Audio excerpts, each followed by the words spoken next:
Deməli, sual odur ki, günümüzdə bilirsiniz, indi cadu, sehr çox yayılıb da və insanlar arasında artıq bir qorxu yaranıb. Hamısı cadudan qorxurlar, onun təsirindən qorxurlar da. Belə insanlara nə nəsihət eləmək olar?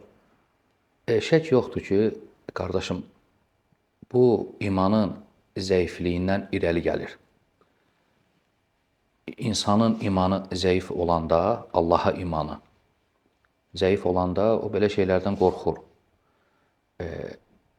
Adətən cadudan, sehirdən, yaxud gözləymədən, faldan, bu kimi şeylərdən kimlər qorxur?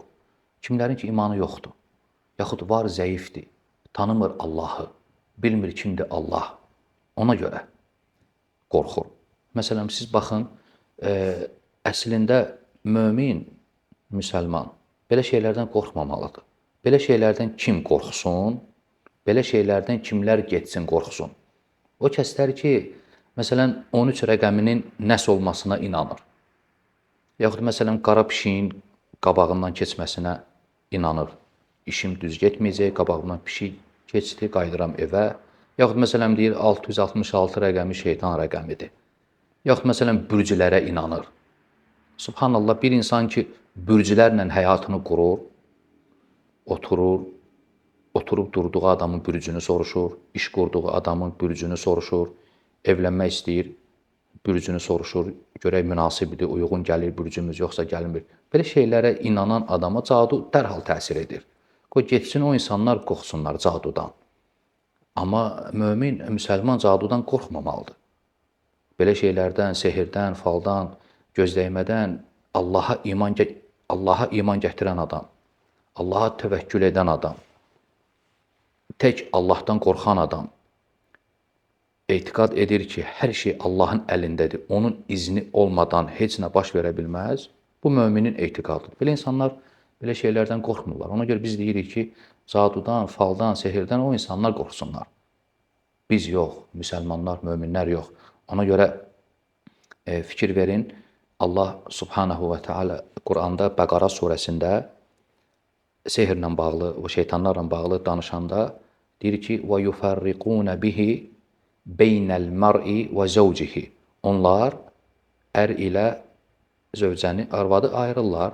Bu barədə danışanda Allah Teala deyir ki, ayənin sonunda, ayəni belə qutarır ki, وَمَا هُمْ بِضَارِّينَ بِهِ مِنْ أَحَدٍ İllə bi-iznillah. Onlar Allahın izni olmadan heç bir kəsə zərər verə bilməzlər.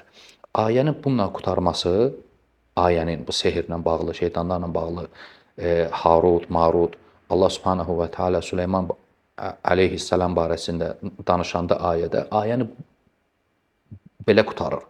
Və bu da müsəlmanın qəlbində bir etiqad əkir, əqidə əkir. Nədir o etiqad, nədir o əqidə? Sən etiqad etməlisən ki, Allahın subhanahu və teala izni olmasa, heç kim heç kimə zərər vura bilməz. Lakin bu kimin etiqadıdır? Bu müminin etiqadıdır. Amma qara pişikdən qorxan adam, 13 rəqəmindən qorxan adam, yaxud məsələn bürcülərə inanan adam təbii ki, bu etiqadda ola bilməz. Ona görə fikir verin, Peyğəmbər sallallahu aleyhi və səlləm İbn Abbasa, səhih hədisdə, İbn Abbas həmin vaxtı uşaq olur. Onağuləm deyir, yağulamu, ey uşaq. 10 neçə yaşı var idi, yaxud 10 yaşı tamamlamamışdı. Ona deyir ki, va'ləm, bil, agah ol. Öyrədir, tənbih edir ona. Allahın Rəsulu sallallahu aleyhi və səlləm deyir ki, va'ləm ənəl ümmətə ləv ictəmə'u alə ən yənfə'ukə ləm yənfə'ukə illə bi şeyin qəd kətəbəhullahu lək.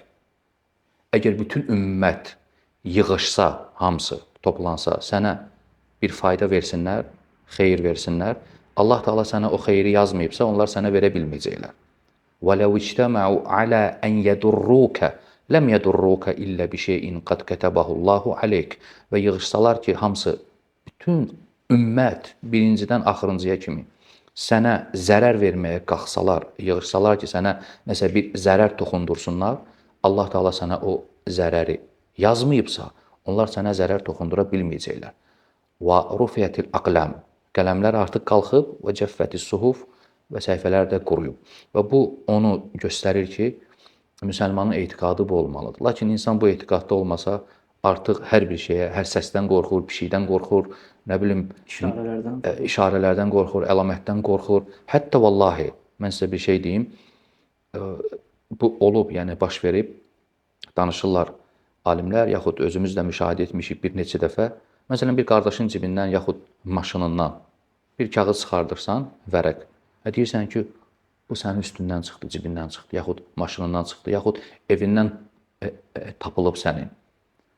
Nəsə yazıblar, deyəsən sənə nəsə eləyiblər, deyəsən sənə sehr eləyiblər. Subhanallah, o düşür təşvişə, düşür qorxuya, başlayır fikirləşməyə. Fikir aparır, dərd aparır. Bir gün, 2 gün, 3 gün və görürsən ki, insana doğrudan da sehr olunur. İnsanın bədəninə cin daxil olur və imtahan olunur ondan. Niyə? Qorxduğu üçün. Yəni sehirdən qorxmaq, onun barəsində fikirləşmək, daim düşünmək. Görəsən nə idi çıxdı mənim maşınımdan? Görəsən nə idi mənim cibimdən çıxdı? Görəsən mənim evimə nə ediblər? Və bunun üzərində düşünür, artıq insan xəstələnir. Bu həqiqətən də bu cürdür. Sağlam insan xəstəlikdən çox danışanda, deyəndə ki, səndə xəstəlik var, sağlam insan xəstələnir. Artıq fikir eləyir, dərd eləyir. Sehirdə, cadu da bu cürdür. Ona görə biz müsəlmanıq, biz möminik, Allaha təvəkkül etmişik və biz etiqad edirik ki, əgər sənin etiqadın bu olsa ki, Allah Subhanahu va Taala'nın izni olmadan onun aləmində, aləm onundur, heç nə baş verə bilməz. Onun istəyi olmasa heç kim heç nə edə bilməz. Onda insan bu etiqad üzərində olarsa xoşbəxtdir. Hər şey Allahın əlindədir. Ona təvəkkül etsin, ona boyun əysin, ona etimad etsin, tək ondan qorxsun, tək onu sevsin, tək ona ümid etsin. Bu həqiqi möminin etiqadıdır, inancıdır. Belə olarsa heç bir zərər yoxdur. Biiznillah Teala. Belə.